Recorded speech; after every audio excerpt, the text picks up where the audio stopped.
New Zealand series প্রথম press conference মানে officially first press conference, সেখানে এসেছেন সিমন্স, বাংলাদেশের হেড কোচ। প্রথম প্রশ্ন কি হতে পারে, মানে অপোনেন্ট কেমন, উইকেট কেমন হতে পারে, একাদশ কেমন হতে পারে, অথবা আপনারা চাওয়াটা কি? কিন্তু না, প্রথম প্রশ্ন রনি ভাই করেছেন এবং প্রশ্ন করেছেন যে হঠাৎ করেই বোর্ডে এত বড় পরিবর্তন, এটা আপনারা কিভাবে দেখেন বা এটার ইম্প্যাক্ট পড়েছে কিনা। আমরা যারা ছিলাম এই প্রশ্ন আসবে নিশ্চিতভাবেই, বা আমরা জানতাম যে এই প্রশ্ন আসবেই, কিন্তু প্রথমেই একেবারে গুগলি দিয়েছেন।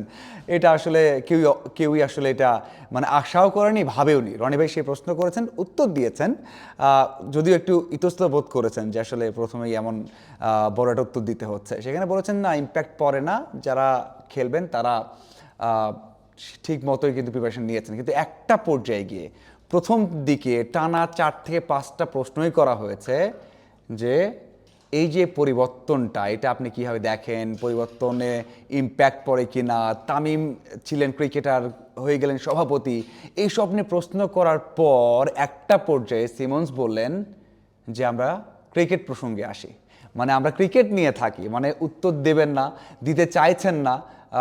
একটা পর্যায়ে ওটাও বলেছেন যে আর কোনো কিছুতে আমি বিস্মিত হই না, মানে অবাক হই না। আমরা জিজ্ঞাসা করেছিলাম, বারবার জিজ্ঞাসা করা হচ্ছিল, একটা পর্যায়ে জিজ্ঞাসা করেছে, একবার ভাই জিজ্ঞাসা করেছেন যে আপনি অবাক হয়েছিলেন কিনা বা সারপ্রাইজ হয়েছেন কিনা যে এত দ্রুত।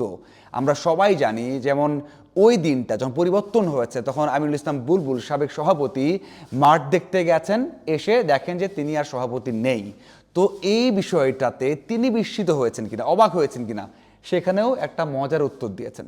বলে জীবনে আর কোনো কিছু আমাকে বিস্মিত করে না বা অবাক করে না। মানে বাংলাদেশের প্রেক্ষাপটে 3টে সভাপতি পরিবর্তন দেখেছেন, মানে 3জনকে দেখলেন, 2টা পরিবর্তন দেখেছেন, সেটাও হয়তো কখনোই জীবনে দেখেননি, এবং যেভাবে হয়েছে সেটাও কিন্তু মনে হয় দেখেননি, এই জন্য এই কথাটা বলেছেন। আপনি দেখবেন বিভিন্ন জায়গায় এই বিষয় নিয়ে আজকে আলোচনা হবে, এবং তার যে অ্যাপ্রোচটা ছিল প্রথম 4 থেকে 5টা প্রশ্নের, সেখানে বোঝা যায় যে তিনি প্রথম দিকে অনেক শকড অথবা অবাক হয়েছেন। কারণ যখন তিনি এসেছেন, সেই সময়টা কোচ ছিলেন, তাকে নিয়ে আসা হয়েছিল, হাথুরু সিংয়ে ছিলেন, তাকে বাদ দিয়ে সিমন্সকে এনেছেন, ফারুক আহমেদ তখন সভাপতি ছিলেন।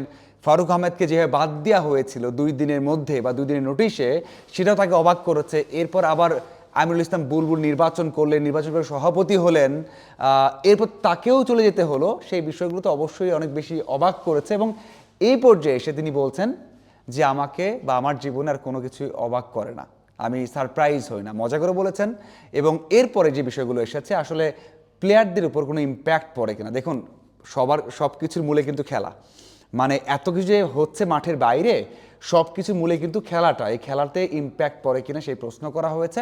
সেখানে বলেছেন যে আমরা আগে সিরিজ যেভাবে খেলেছি, এই সিরিজেও সেভাবে খেলবো, আগে সিরিজের জন্য যেভাবে প্রস্তুতি নিয়েছি, এই সিরিজেও নিয়েছি, এবং প্রত্যেকটা সময় আমাদের মাথায় ওটাই থাকে যে আমরা মাঠে ভালো খেলি। 4 থেকে 5টা প্রশ্নের উত্তর এইভাবেই দিয়েছেন, এবং তার সাথে বর্তমান সভাপতি, অ্যাডহক কমিটির সভাপতি তামিম ইকবালের দেখা হয়েছে, সেটাও বলেছেন যে ওই সময়টা আলোচনা হয়েছে ক্রিকেট নিয়ে বা পরিকল্পনা নিয়ে, এবং বিস্তারিত বলেননি যে কী কী আলোচনা হয়েছে, কি করতে চান, তবে সাক্ষাৎ হয়েছে, দল নিয়ে কথা হয়েছে। এছাড়া পুরোটা প্রেস কনফারেন্সে বাকিটার সময় কথা হয়েছে ম্যাচ নিয়েই, যে উইকেট কেমন হতে পারে বা কন্ডিশনটা কেমন, রানা কেমন করতে পারে বা একটু কঠিন হবে কি না, তাদেরও পেস অ্যাটাক ভালো রয়েছে, এইসব নিয়ে আশাবাদী এবং ভালোই উত্তর দিয়েছেন, তার দল নিয়ে পরিকল্পনার কথা জানিয়েছেন। তবে একটা কথা আমি বলতে চাই, সেটা হচ্ছে একাদশে প্রথম যে ম্যাচটা হবে সেখানে খুব একটা পরিবর্তন আসবে না, সেই আভাসটা পাওয়া গেছে।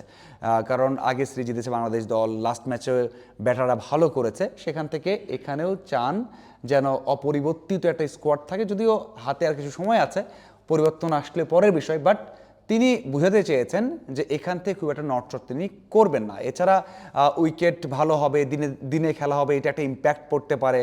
যেমনটা ডে নাইট ম্যাচ হলে বা ডে নাইট ম্যাচে খেলে এসেছেন, সেই সময় যে অভ্যাসটা ছিল আর গরমটা বেশি, এটা নিউজিল্যান্ডের জন্য কঠিন হবে, তবে বাংলাদেশের জন্য খুব একটা সহজ হবে না, সেটা কিন্তু তিনি বলেছেন।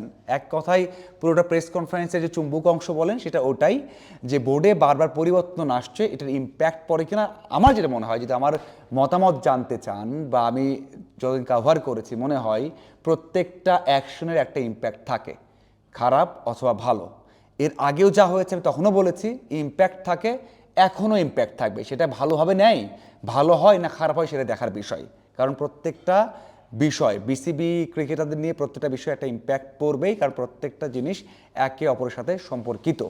আপনাদের কি মনে হয় অবশ্যই জানাবেন। ধন্যবাদ সবাইকে।